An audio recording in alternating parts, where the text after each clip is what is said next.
सविशाऊनम मंगलम भगवान वीरो मंगलम गौतमो गणी मंगलम कुंद कुंदाद्यो जैन धर्मोस्तु मंगलम सर्वमंगल मंगल्यम सर्वकल्याणकारकम प्रदानम सर्वधर्मानां जैनम जयतु शासिनम वंदे तु सविसिद्धे दोमचलमणो भवम गदिम पत्ते गोच्छामि समय पाउडिमणिमो शुद्ध केवली वणिदम नमः समय साराय स्वानुभूत्या चकास्ते शिष्यो भावाय भावाय सर्वे भावांतरच्छदे सर्वज्ञ शासन जयवन्ति वर्ते निर्गंथि शासन जयवंत वर्ते यही भाव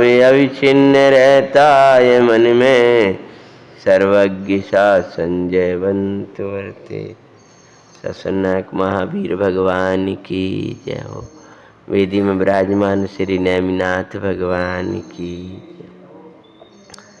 वो पीछे ग्रंथ रखा हो, पंडित जी को कर दो यहाँ विराजमान और उनका स्टूल लगा दो, फिर अपन विकल्प नहीं बनेगा बीच में। उत्साह ही जीवन है और आलस्य ही मरण है। क्या कह रहे हैं? नीति वचन अपन पहले चलाते हैं। उत्साह ही उमंग, उत्साह किससे? उत्साह का अर्थ अगर परमार्थ से लेना तो भगवान आत्मा में एक वीर शक्ति है और वीर शक्ति का अर्थ होता है स्वरूप की रचना, और स्वरूप की रचना उल्लास बढ़ाता हुआ, उल्लास बढ़ता है। जो वीर शक्ति प्रकट आती है, प्रकट होती है तो वो उत्साह बढ़ाती है, ताकत देती है। किसका? मोक्ष मार्ग की। स्वरूप को रचने की ताकत जो प्रदान करती है। अपन ने शक्तियों का स्वाध्याय किया था, समय समय पर आप अपने अकेले स्वाध्याय में दोहरा लिया करो उनको। जो स्वरूप को रचने का उत्साह देती है, क्षमा को रचने, कायर नहीं होने देती है अपन को कि तेरे अंदर ऐसा है ताकत, तू दीन नहीं है, तू कायर नहीं है। कल ही कहा था दीनता और कायरता ये अभिशाप है।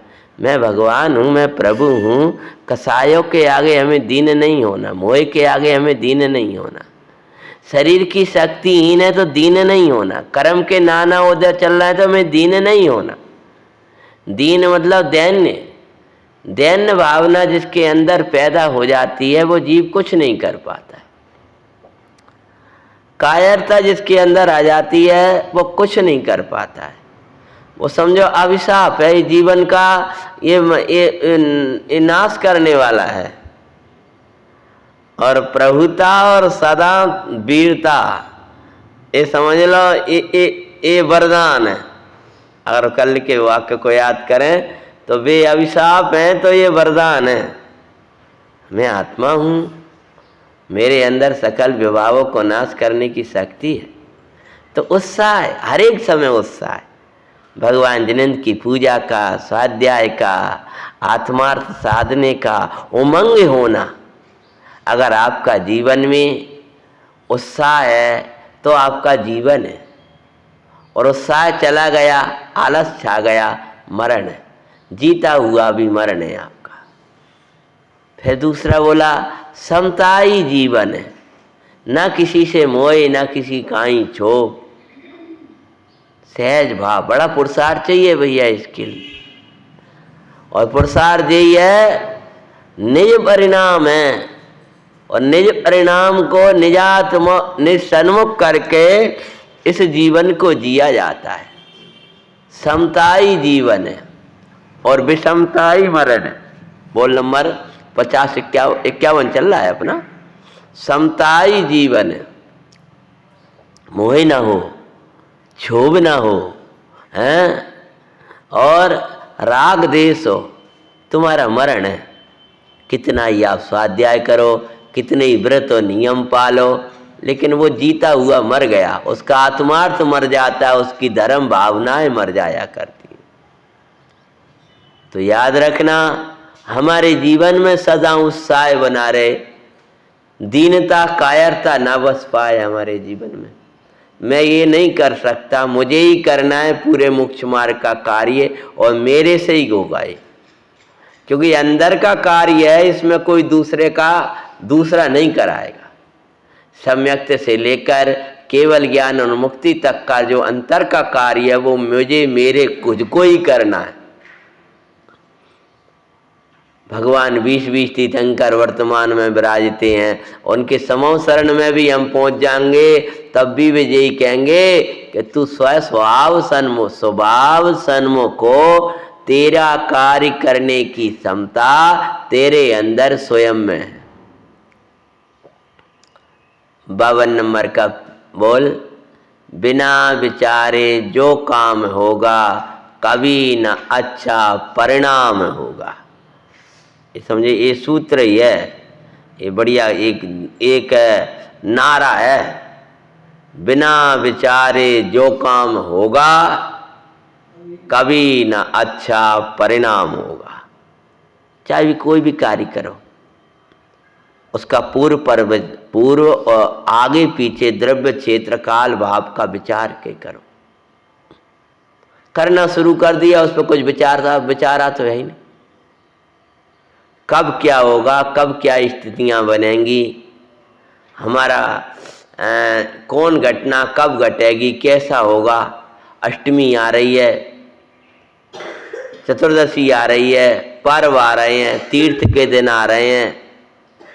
कोई भी कार्य करो उसका विचार करो, उस पर विचार करके कोई कार्य करोगे, कभी आपके जीवन में कसाएं नहीं आएंगी, कभी आपके जीवन में उलझने नहीं आएंगी, कोई समस्या खड़ी नहीं होगी। और विचारो एक दिन पहले नहीं, सालों पहले, महीनों पहले उस परिणाम को बहुत आगे विचार। मंदिर बन रहा है आज, विचारो आगे की बहुत। कोई कार्य करो उसका पूरा विचार कर लो, और उसका विचार करके उसी समय उसका समाधान ले लोगे, कभी उलझोगे नहीं। इसलिए हमेशा अगर कोई किसी भी कार्य का परिणाम सही नहीं निकला, नीति वचन निकाल लो। पहले आपने कहा था नीति वचन 10-5 बिना कर रहे अपन, 13 नंबर।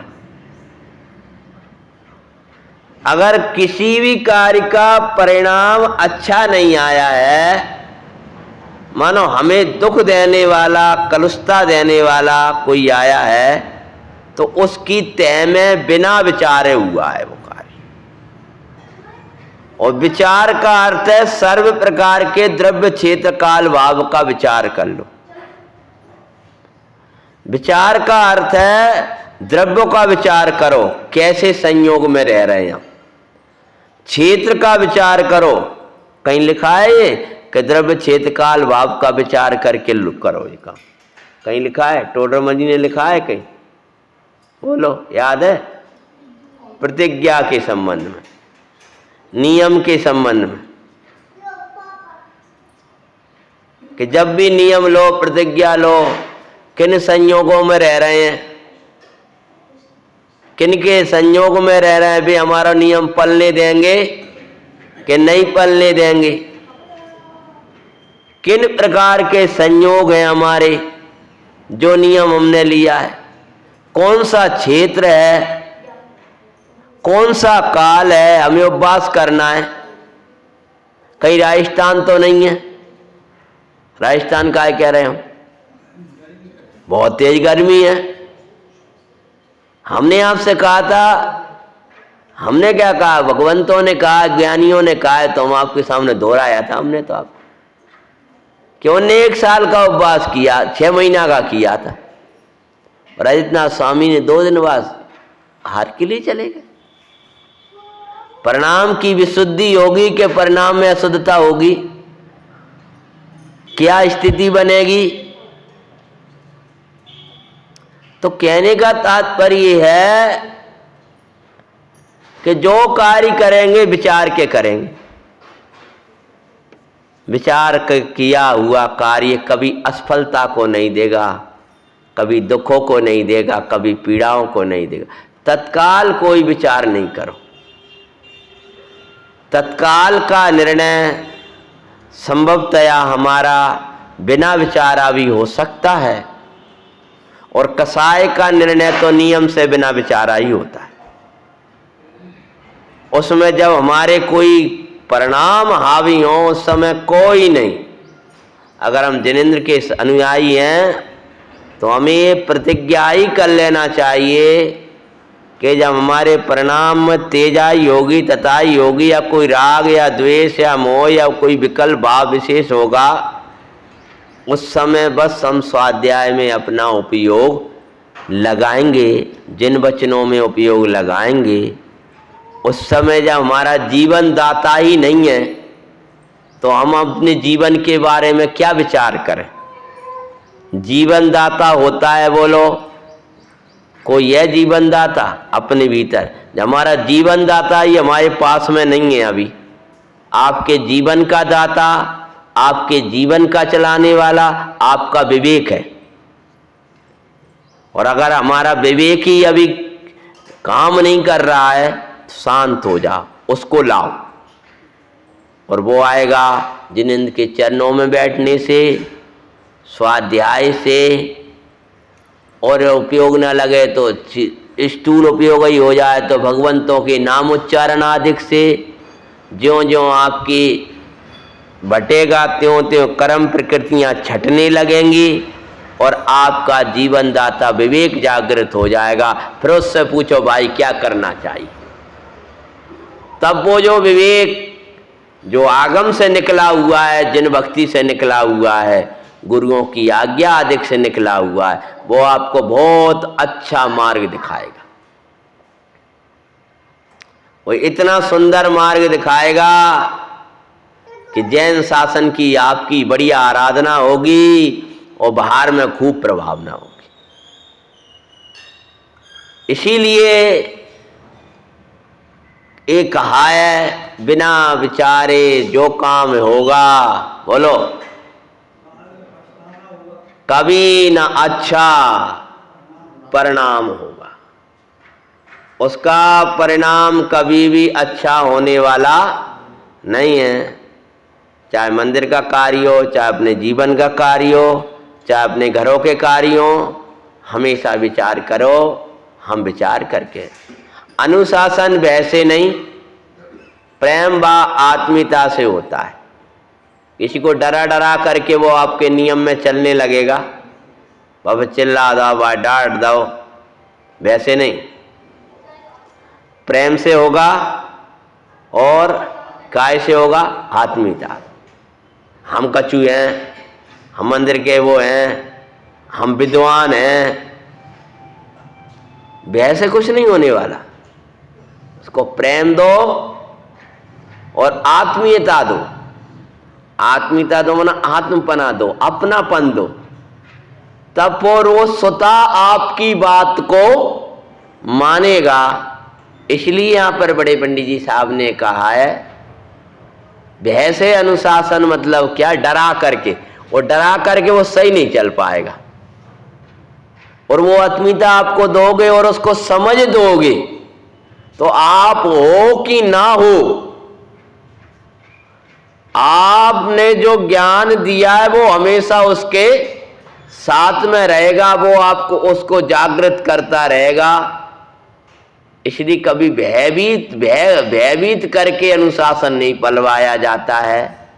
अनुशासन प्रेम और आत्मीयता से होता है।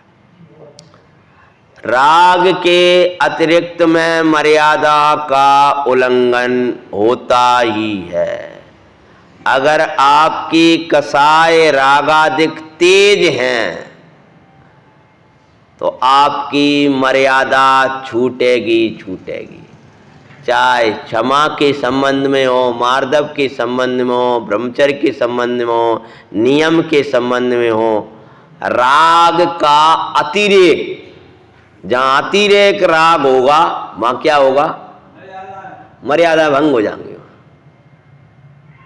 अगर राग का तो लगाना ही, क्रोध का अतिरेक, वहां भी आपकी संयम नष्ट। मान का अतिरेक, माया का अतिरेक और राग का अतिरेक में तो मर्यादा का उल्लंघन होता है। इसके लिए ब्रह्मचर्य के संबंध के उदाहरण भी लगा लो, अपने अन्य अन्य उदाहरण भी लगा लेना चाहिए। कसायों से विघटन होता है और समझ में संगठन होता है। बड़ा सरल वाक्य है। अपने कसाएं बढ़ेंगी तो विघटन होगा, टूटन होगा। समझो भैया, जब प्रकार का वाका उदय है वो नहीं चल पाएगा, और तो कसाय से टूटन होगा, विघटन होगा। समझो उसको, समझो, और समझ से संगठन होगा। समय सार परमागम।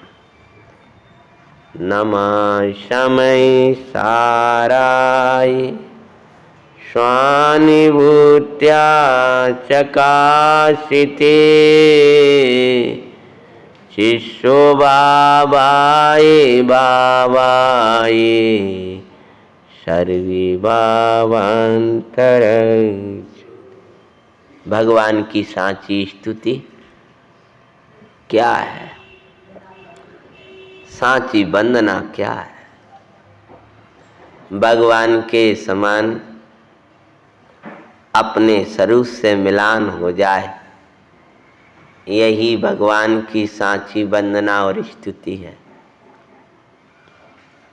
तो क्या कहते हैं? जो इंद्रिये जिनेता नानि सावधियं मुणदियादा तम खलु जिदेन्द्रियं ते बढ़न्ति ये निच्छेदासा करीन्द्रिय ज्ञान स्वभावरु अधिक जाने आत्मिको निश्चय विषय स्थित साधु जन भाष्य जितेंद्रिय उन्हीं को। जितेंद्रिय, उन्हीं को जितेंद्रिय कहते हैं। निश्चय विषय स्थित साधु जन भाष्य जितेंद्रिय उन्हीं को। हाँ, कहते हैं इंद्रियों को जीतने का उपाय या जितेंद्रिय होने का मार्ग, जिन मार्ग भगवान जिनेंद्र की सांची स्तुति भक्ति, एक ही बात है। टीका चल रही थी, कोष्टक से आगे वांचना शुरू करता हूँ। अनादि अमर्याद रूप बंद पर्याय के बस, जिसमें समस्त स्वपर का विभाग अस्त हो गया है। अनादि अमर्याद रूप बंद पर्याय। ही भैया, अब तो इसको मर्यादा में लिया,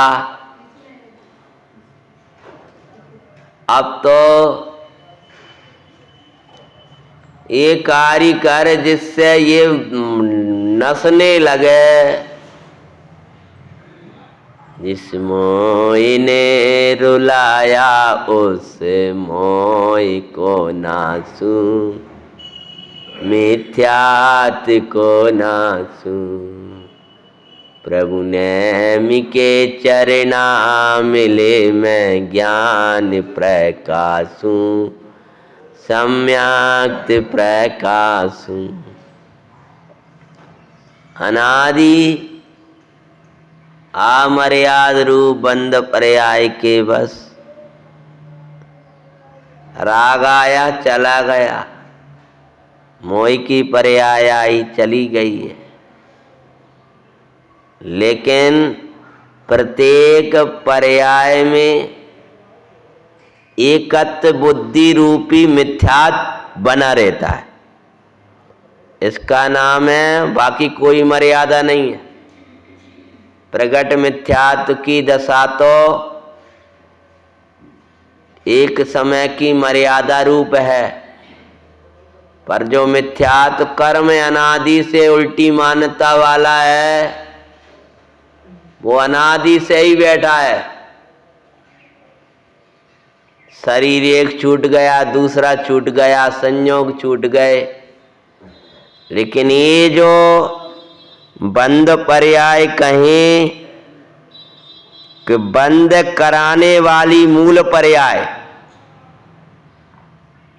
बंद कराने वाली, बंद में डालने वाली, बंधन डालने वाली, ये मूल पर्याय कौन सी है बोलो?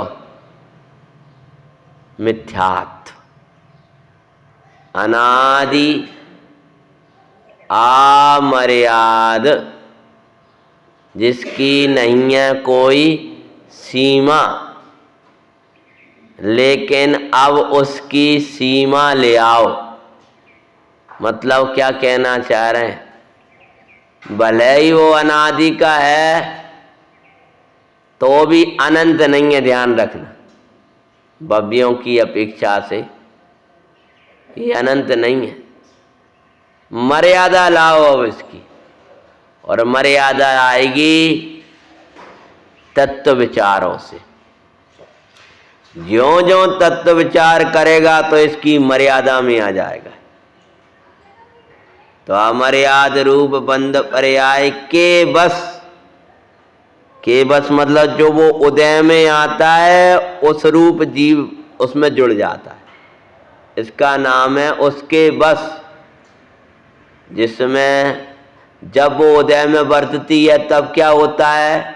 समस्त सुपर का विभाग अस्त हो गया है। क्या हो गया बोलो?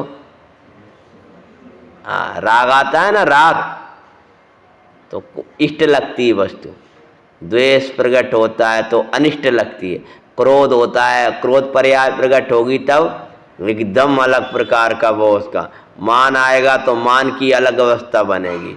लेकिन ये जो बंद पर्याय जब वर्तती है तब क्या होता है कि सुपर का विभाग अस्त हो गया। मैं कोई जानने वाला भगवान चिदानंद द्रव, ये न्यारा प्रभु हूं, और ये शरीर न्यारा है, ये खत्म ही हो गया। इसमें क्या लगता है? ये जो शरीर है सो मैं हूं, ये जो उदय है सो मैं हूं, ये जो पुण्य पाप के भाव है सो मैं हूं।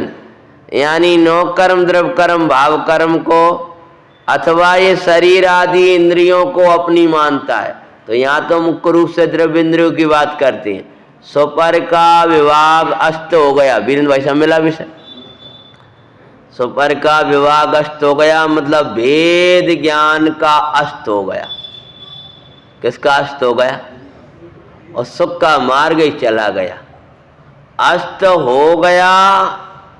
इसका अर्थ ऐसा मत समझना पहले सुपर विवेक था फिर वो अस्त हो गया।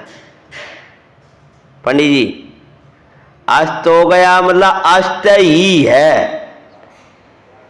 इस मिथ्यात्व की अवस्था में तो वो भेद ज्ञान सुपर का विवेक का उदय हुआ ही नहीं।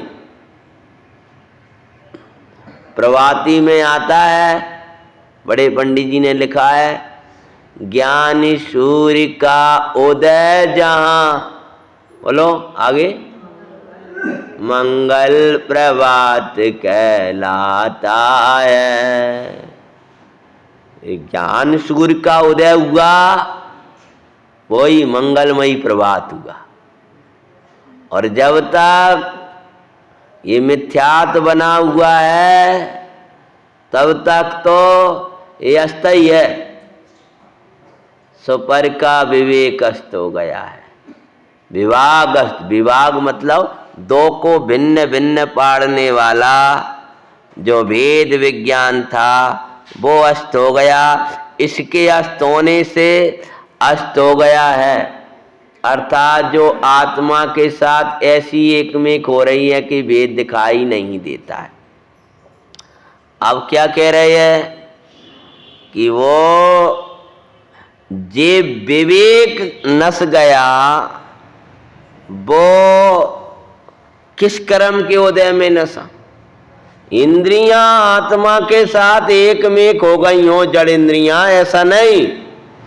आंख अलग है कि आत्मा के साथ मिल गई, कान अलग है कि आत्मा के साथ मिल गई, लेकिन लगता ऐसा है कि इससे न्यारा कोई है ही नहीं। इसका नाम क्या बोलो? उपाय उपयोग लगाओ हैं। इसका नाम क्या है? अनादि अमर्याद रूप बंध पर्याय। समझ गया कि ना? अपन को ही लग रहा है ये प्रणवन मैंने किया, इसका मैं करता हूं, ये ऐसा नहीं करता तो ऐसा हो जाता। आप करने धरने वाले नहीं हो, ये फिर भी लग रहा है मैंने किया, बहुत बड़ा हो गया, वैसा हो गया। भैया तुम करता नहीं हो, वह पर्याय को ऐसे ही आना था। इसीलिए ये लग रहा है ये अस्त हो गया। तो भगवान क्या कह रहे हैं? सुपर का विभाग अस्त हो गया है। मानो सुपर का विभाग तो है, दो द्रव्य तो पंडित जी हैं, लेकिन इस जो मिथ्यात्व के वशीभूत हो जब जीव होता है तब उसको जो भिन्न पाड़ने की दृष्टि है वो खत्म हो गई।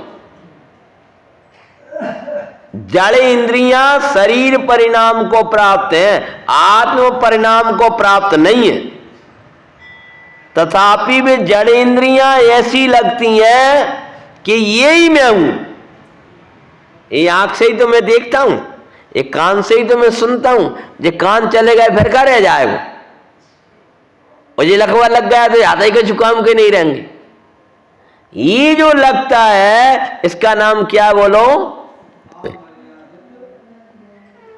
इसका नाम है सुपर का विभाग अस्त हो गया। वो जिससे ये लगता है उसका नाम है, याद कर लो, आचार्यों के शब्द याद कर लो, अच्छा लगेगा आपको।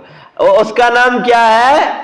अनादि अमर्याद, अनादि अमर्याद रूप, क्या कहा? बंध पर्याय। अपनी मर्यादा से बाहर ले जाने वाली है ना।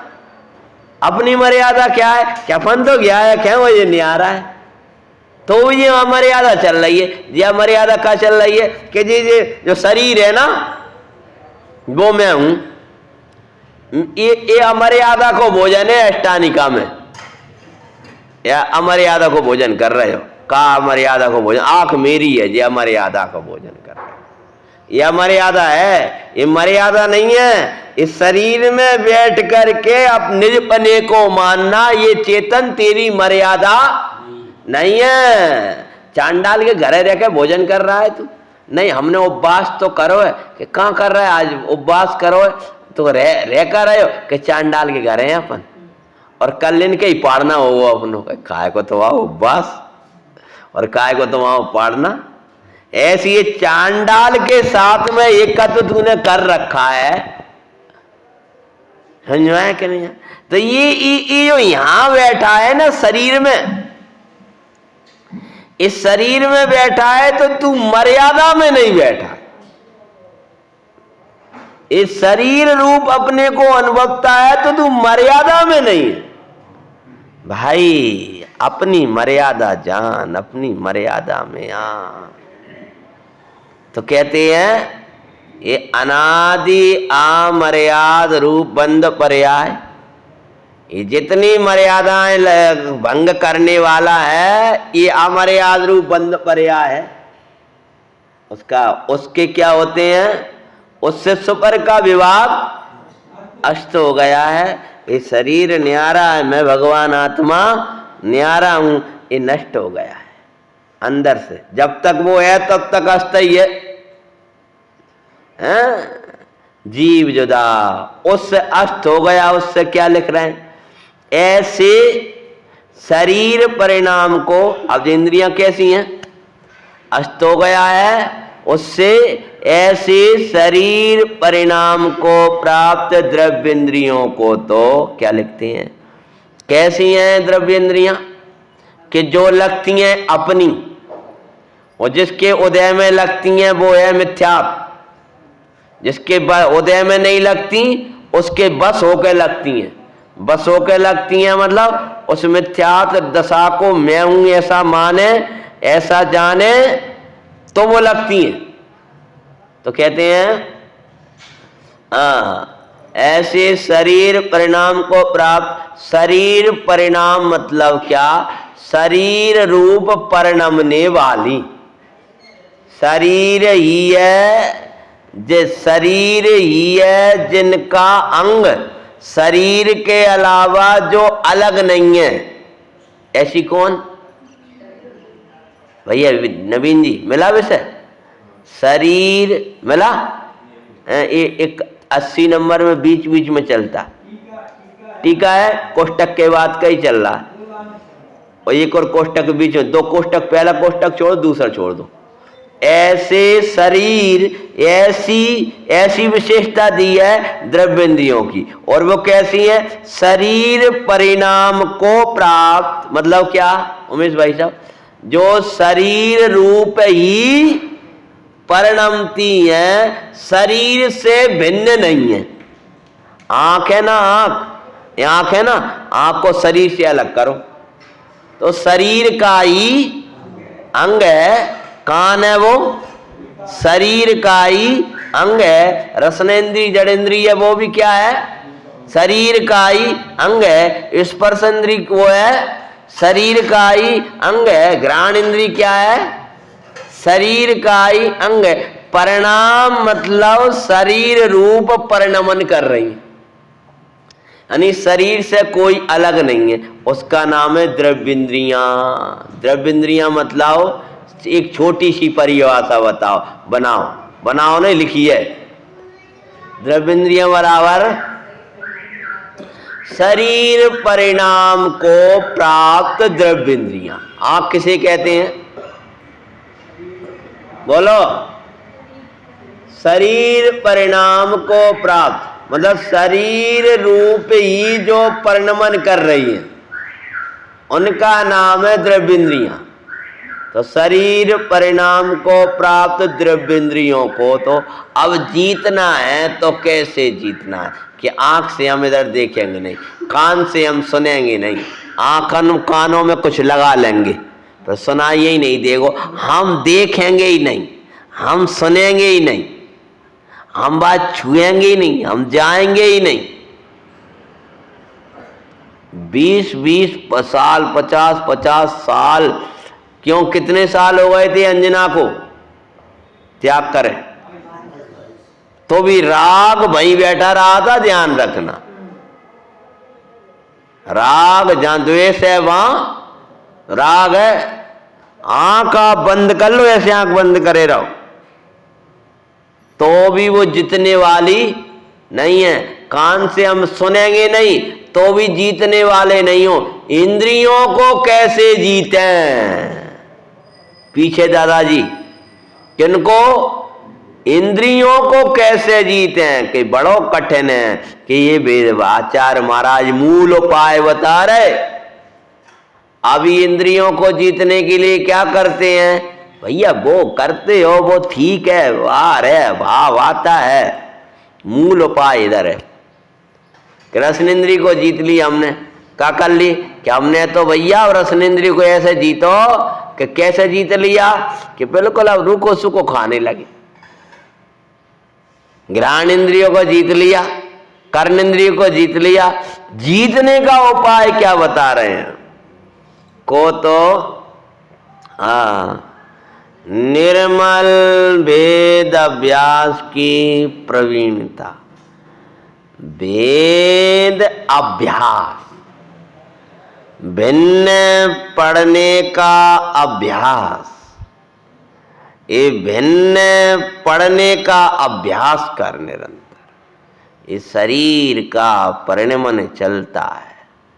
भाई यहाँ मैं उपदेश देने नहीं बैठा हूँ, मैं तो अपना स्वाध्याय करने बैठा हूँ, मुझे ये कार्य करना है।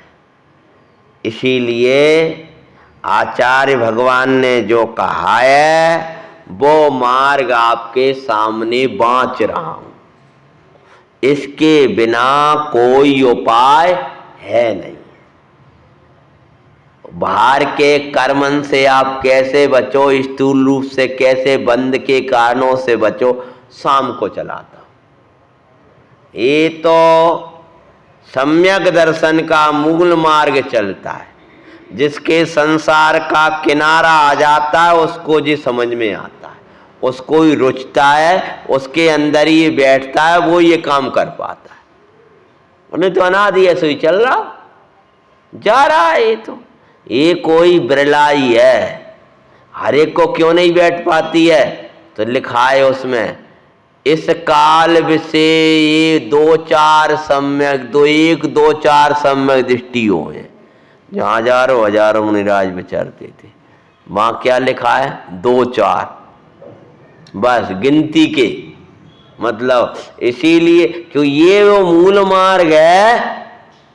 ये मूल मार्ग शब्दन में ही आ जाए तो मैं तो याद हो गई, टीका याद है हमें पूरी की पूरी, और स्वामी गुरुदेव का प्रवचन पढ़ा है और वहाँ सुना है और उनका सुना है। लेकिन ये चलना चाहिए भेद अभ्यास। प्रवीण जी क्या है? नवीन जी, भेद अभ्यास, भेद का अभ्यास, भिन्न पढ़ने का अभ्यास, भिन्न जानने का अभ्यास। ये जीव जुदा पुद्गल जुदा, इंद्रियां निहारी हैं, मैं निहारा, मैं आंख से देखने वाला परमात्मा तत्व नहीं, मैं तो निराला परमेश्वर हूं। मैं लगता बोल भिन्नता भाषित नहीं होगी जब तक बंद पर्याय के बस होगा तब तक। यही कहेगा आंख से आंख नहीं देगा तो क्या होता, कान नहीं सुने सो क्या होता, सुन तो कान से ही रहे। नहीं हो पाएगा, नहीं बैठ पाएगा जब तक उसके मिथ्यात्व के बस में रहेगा। वो जब तक किसी अन्यायी व्यक्ति के बस में रहेगा तब तक वो सत्य नहीं कह पाएगा, सत्य नहीं बोल पाए। ऐसी मिथ्यात्व के बस में होगा तू तो ये अभ्यास तेरे से होगा नहीं, सुहाएगा नहीं, अच्छा नहीं लगेगा, राग द्वेष करेगा, बैठा बैठा सुनता रहेगा लेकिन अंदर अंदर नकारता रहेगा। ऊपर से सुनता रहेगा, कहते अपने बस की नहीं है ये चीज है, अपनो तो चलो ठीक है, अब ये नहीं है अपनो, अब ये तो ठीक है ये कर लें, जिनको ही हो जाओ सम्मत दर्शन पूछें का भैया ही तुम्हें होगा पा हमारा सम्मत दर्शन तुम आओगा हो जाओ, जो बता। भेद अभ्यास की प्रवीणता, जो छोटा मोटा नहीं, मैं जान रहा हूं इसको पकड़ना बड़ा कठिन पड़ेगा आपके लिए, वो मैं शब्द सब वांचूंगा नहीं, कहानी नहीं सुनाने वाला मैं। प्रवीणता चाहिए, प्रवीणता मतलब पैनापन चाहिए। प्रवीणता मतलब क्या? वेद अभ्यास अब शुरू ही नहीं भाव तो फिर प्रवीणता कहां से आएगी? जो वेद अभ्यास जिनका शुरू हो गया उनको भी अभी नहीं भाषित होगा, उसमें क्या चाहिए? प्रवीणता। जागे जागे भैया बे हैं उसके, इसके मुख्य प्रवीणता, इसके जानकार तो अपन तो भैया थोड़ी बहुत देखा थोड़ा बहुत जानते हैं, अपन जा में ज्यादा नहीं जाने। जैसे वो हीरा की पकड़ की प्रवीणता किसको है? जौहरी को है। आप ऊपर से देखोगे, ऊपर से लगे हाँ हीरा ही है, होएगा भैया। हाँ तो कांच को हीरा मान लोगे तुम, वैसे भी हो सकता, हीरा को कांच मान लोगे, अभी तुम तो ही जानो नहीं। चमक चमक ऐसी होती, दमक ऐसी होती, मैंने भी देखो तो एक बार देखो तो कि तुम्हारे ऐसे का चुन, हमने भी सुनो एक बड़ा बहुत प्रवीणता, गहराई चाहिए। वेद अभ्यास की प्रवीणता, तब जो पैना उपयोग चलेगा अंदर, तब ये भिन्न दिखाई देंगी, तब इंद्रियों को जीतना होगा। आंख कहे इनको ऐसे जीतना नहीं हो। और उसमें भी लिखा है निर्मल भेद अभ्यास। पंडित साहब शब्द क्या आया है उसके साथ में? निर्मल भेद अभ्यास। निर्मल क्यों कहा है? एक तो ग्रंथ रख करके ऊपर ऊपर से उसका अभ्यास कर लेना अलग बात है। निर्मल इसलिए लिखा है, निर्मल वेद अभ्यास की प्रवीणता। तो निर्मल मतलब क्या? क्या ये वेद अभ्यास मलिन भी होता है कि प्रथम अवस्था में शुभराग रूप होने से इस वेद अभ्यास को निर्मल नहीं कहा जाता। पश्चात ये वेद अभ्यास जब अपने से अभिन्न और पर से भिन्न होता है तब उसको निर्मल कहा जाता है। वेद विज्ञान के लिए ऐसा लिखा है कि वेद विज्ञान उपलाए, बनारसी दास जी ने लिख दिया। क्यों? कि जो वेद विज्ञान विकल्प रूप था वो विकल्प रूप वेद विज्ञान चला जाता है और निर्विकल्प वेद विज्ञान प्रकट हो जाता है। एक विकल्प रूप होता है जो प्राथमिक अवस्था में होता है, जिसमें कि सूक्ष्म रूप से पुण्यबंध होता है। सूक्ष्म मतलब जिसको क्या कहें उस पुण्यबंध के लिए, साथ ही से पुण्यबंध होता है, लेकिन उससे परमार्थ धर्म प्रकट होने वाला नहीं है। तो निर्मल वेद अभ्यास, तो निर्मल वेद अभ्यास मतलब क्या? अपने से अभिन्न और पर से भिन्न पढ़ने का जो अभ्यास है, उस अभ्यास की प्रवीणता से प्राप्त, उसके द्वारा प्राप्त होगा। भगवान आत्मा सबको सदा काल अनुभूति स्वरूप भगवान आत्मा, आवाल यानी गोपाल, सबको सदा काल अनुभव में आता है। अनुभव में आने पर भी निर्मल वेद अभ्यास की प्रवीणता न होने से प्राप्त होने पर भी अप्राप्त है। और यहाँ आचार्य कह रहे हैं कि वो जो प्राप्त तत्व है, जो प्रकट तत्व है, जो प्रकट ज्ञायक भाव है, जो चैतन्य भाव है, जो ध्रुव परमात्मा है, सदा मौजूद है, विद्यमान भगवान है, हाजिरे हजूर विद्यमान भगवान। जब चाहे दर्शन कर ले तू, जब चाहे दर्शन कर ले। हाँ, कैसा ही उदय हो, कैसी स्थितियां बनी हो, लेकिन यह भगवान आत्मा चेतना का नाथ, जानना देखने वाला, उसकी महिमा करती हुई कहते हैं प्राप्त अंतरंग में प्रकट अति सूक्ष्म चैतन्य स्वभाव। क्या विशेषता दी है? 3। अपना चैतन्य स्वभाव कैसा है? वो चैतन्य स्वभाव अंतरंग में प्रकट का है। जानना जानना जानना जानना वाला भगवान प्रकट है। प्रकट भगवान छुपा नहीं है। तो महाराज प्रकट है तो दिखाई का नहीं देता। क्या लिख रहा है? अब सुन लो, कहते अमृत कैसे पिलाया जाता। जे अमृत प्रकट है तो प्रकट होने पर भी दिखाई क्यों नहीं देता? कि अति सूक्ष्म है और तेरा उपयोग अति स्थूल है। तत्व तो अति सूक्ष्म है और उपयोग अति स्थूल है। अब अति स्थूल उपयोग में भाई अति सूक्ष्म कैसे प्रकट समझ में आ जाएगा? समझ में आया कि नहीं?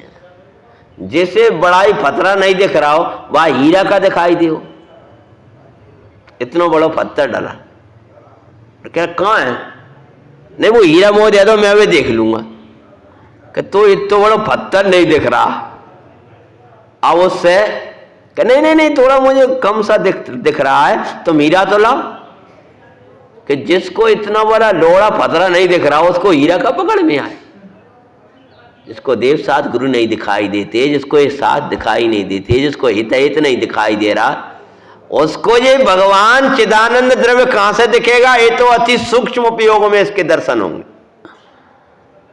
चर्चा सूक्ष्म नहीं होती, जिस चर्चा में उपयोग सूक्ष्म हो जाता है वो चर्चा तेरे लिए सूक्ष्म हो जाती। कोई बोधि समाधि निदानम प्रथमान युग के लिए लिख दिया, प्रथमान युग सुनता हुआ उपयोग अति सूक्ष्म हो गया, तो प्रथमान युग की चर्चा भी तेरे लिए सूक्ष्म हो गई। देवादिदेव भगवान जिनेन्द्र परमात्मा कहते हैं, तेरा भगवान चेतना का नाथ, खुश हो, खुशियां मना, आनंद मना, महोत्सव मना। किस बात का महोत्सव मना? कि वो अंतरंग में है। तो अंतरंग में है मतलब क्या? शरीर का लक्ष्य छोड़, कर्म राग आदि का लक्ष्य छोड़, इंद्रियों का लक्ष्य छोड़, प्रगट है। दूसरा नंबर क्या कह रहे? प्रगट है और अति सूक्ष्म है, अति सूक्ष्म। क्या? चैतन्य स्वभाव। क्या है उसका स्वभाव? भगवान आत्मा का स्वभाव जानना देखना ही जिसका स्वभाव है। जानना हारा भगवान प्रकट है।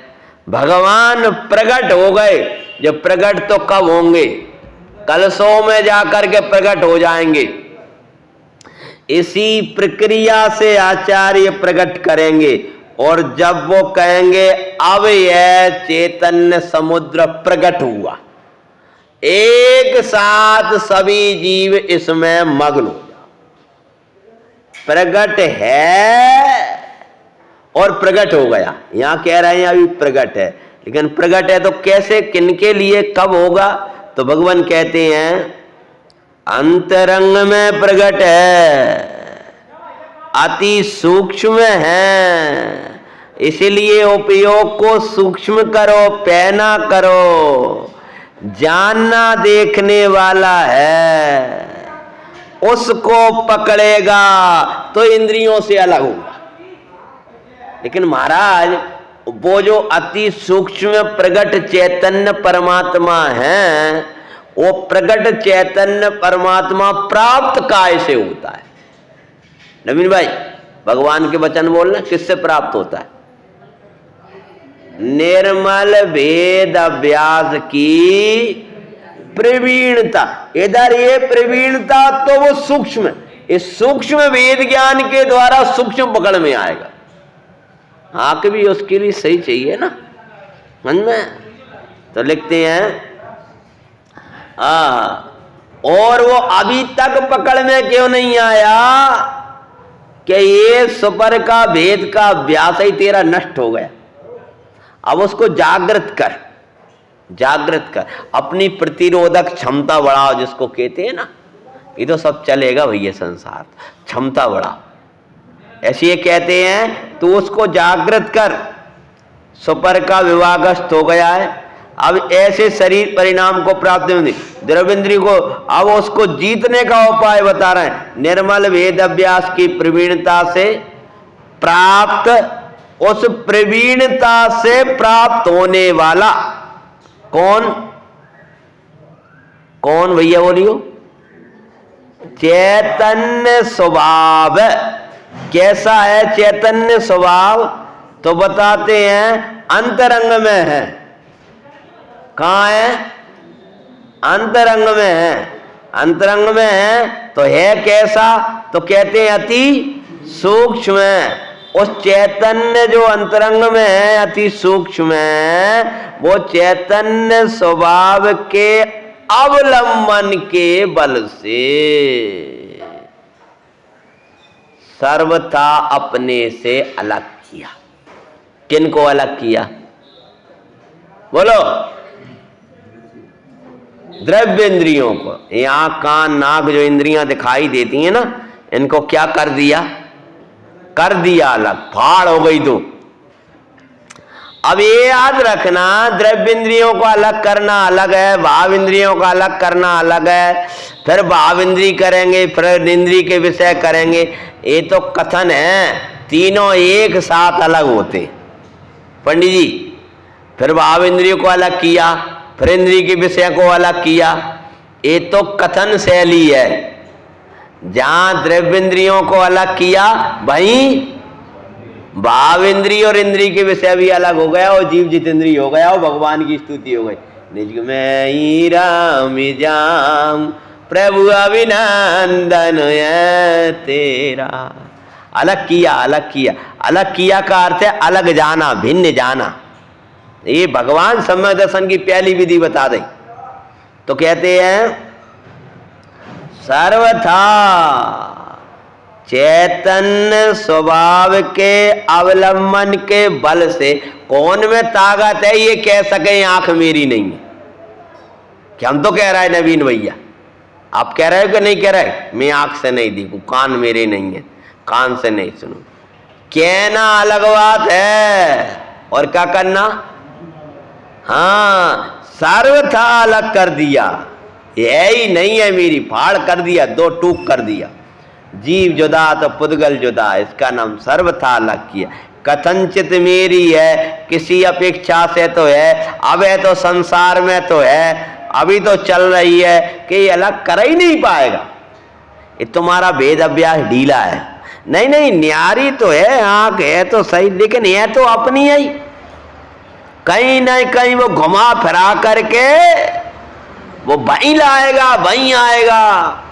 तो कहते हैं आचार्य महाराज, अभी तेरा वेद अभ्यास शुरू ही नहीं भाव तो तुझे का अलग दिखाई देगा? अभी तो बातें सुनता है और चला जाता है, फिर बेई बातें करेगा 4-6।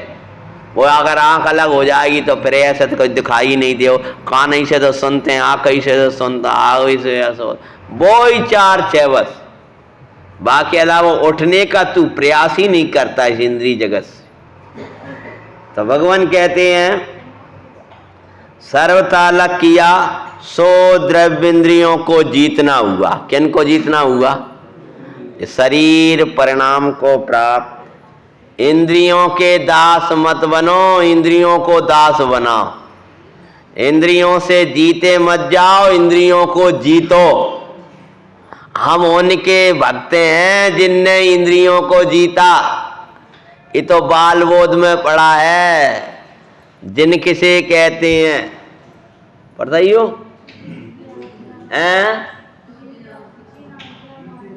वो जैन कहते हैं। अब जिनकी परिभाषा दी है क्या? जो इंद्रियों को जीतते हैं वो जिनेंद्र हैं, ऐसा ही है ना। जिन इंद्र शब्द ही से लगाया उसमें। किनकी जय बोलते हो? हाँ, सामने वाले से कहते जय जिनेंद्र, मतलब क्या? आप इंद्रियों को जय करो, यानी ये इंद्रियों को अलग देखो, यानी ये शरीर आदि को अलग देखो। वेद विज्ञान करायो। जिनेंद्र की जय तो बोल रहे हो, सो बोला ही रहे। जय जिनेंद्र, आंख में दर्द है, क्या करो? अरे शब्द बोलो। जय जिनेंद्र मतलब क्या? दर्द मेरो नहीं है, आंख ही मेरी नहीं है। जय जिनेंद्र मतलब क्या? इंद्रियों पर जय करो, इंद्रियों पर विजय करो। आज नमक नहीं डलो, क्या करो? जय जिनेंद्र। हाँ, कौन से? नमक से, यानी इंद्रियों से ही जय कर लोगे तो इंद्री तुम्हें हैरान नहीं करेगी। तो जय जिनेंद्र का उपाय बता रहे जी कि जय जिनेंद्र कैसे करी जाती। अब तुम रोजाना करते हो कि तो भैया जी बहुत कठिन कठिन लेते हैं। वो तो पंडित जी और भैया जी कोई स्वाध्याय चला तो वो तो कठिन कठिन आता है। अरे हम जी बता रहे जय जिनेंद्र कैसे करी जाती। आचार्य महाराज जी कह रहे हैं माने इंद्रियों पर जय करने वाले वे जिनेंद्र हैं। तो जो इंद्रियों पर जिनने जय करी है उनकी जय, उनकी जय। कोई व्यक्ति नहीं है हमारे यहाँ जिनेंद्र। ये मोहल्ला के लोग तो हमसे ये समझते कोई जिनेंद्र कोई व्यक्ति होते होंगे इनके हैं। कई बार भी हमें देख के कर लेते हैं। समझ ठीक है भैया, भाई जिनेंद्र और राम सब एक ही है, वो तो इनके जिनेंद्र रहेंगे।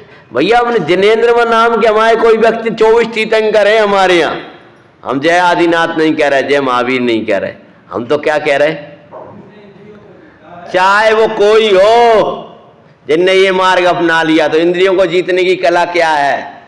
बोलो जय कुमार जी। भाई साहब आज बहुत अच्छा विषय चला है, हाँ सुनने जैसा। क्या कला है? सबसे पहला कार्य है, बोलो हैं, जीतो। तो कैसे जीतो? ये तो अपन बचपन से ही सुनाता आ रहे हैं कि भैया ये इंद्रियन ने जीत लो, इंद्रियन।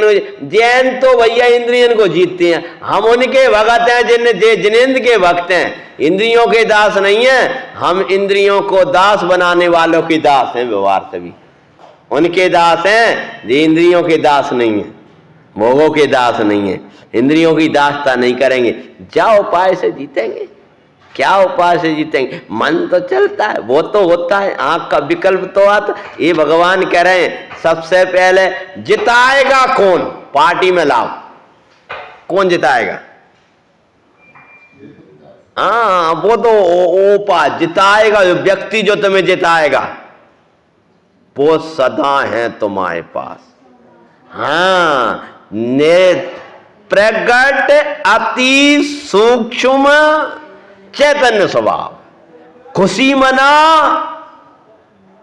क्या कह रहे हैं? प्रगट है लेकिन दिखता क्यों नहीं? अति सूक्ष्म है। ऐसा कौन? सदा प्रगट है, हाजिर हजूर विद्यमान भगवान। तो अति सूक्ष्म चैतन्य स्वभाव, तो कैसे पकड़ेंगे अति सूक्ष्म को?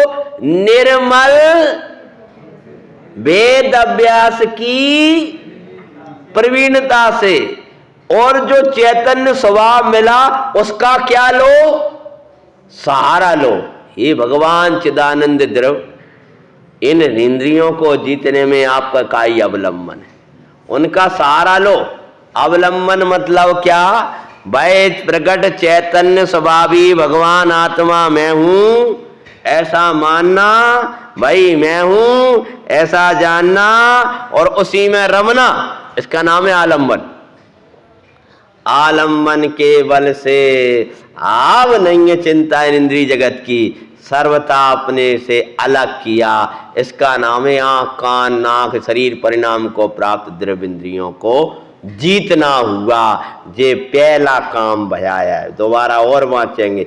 और इसी विधि से आगे भाव इंद्रिय और इंद्रिय के विषय को जीतकर जीव जितेंद्रिय होता है, तब जिनेंद्र की जय होती, तब जिनेंद्र भगवान की स्तुति होती है, तब अष्टानी का पर्व मनता है। स्तुति के दिन चल रहा है, भक्ति के दिन शाम को अपन सूत्र जी बांचते हैं, कथा सुनाते हैं, फिर खूब भक्ति करते हैं जिनेंद्र भगवान की। तो वो जिनेंद्र भगवान की वास्तव में भक्ति क्या है, स्तुति क्या है, सम्यक्त की विधि क्या है, वो अपन ने चर्चा करी। शेष अगन इसको दोहराते हुए इंद्रिय के विषय को, भाव इंद्रिय इससे भी सूक्ष्म है, भाव इंद्री उसको कैसे जीता जाता है वो आगे लेंगे। सांची तो विचिन्न धारा निज धर्म की कहानी, ज्ञान पानी जान संशय आदि पंच की निशानी।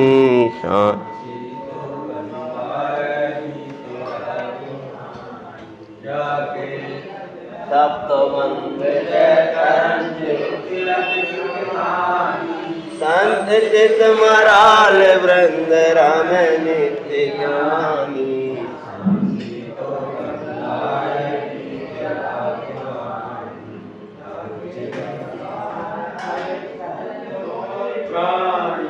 जाके घट माइया। आखिरी बोल दो भैया। जाके अवगान तय शुद्ध होए प्राणी, बाग चंदनी च घट माइया प्रमाणी।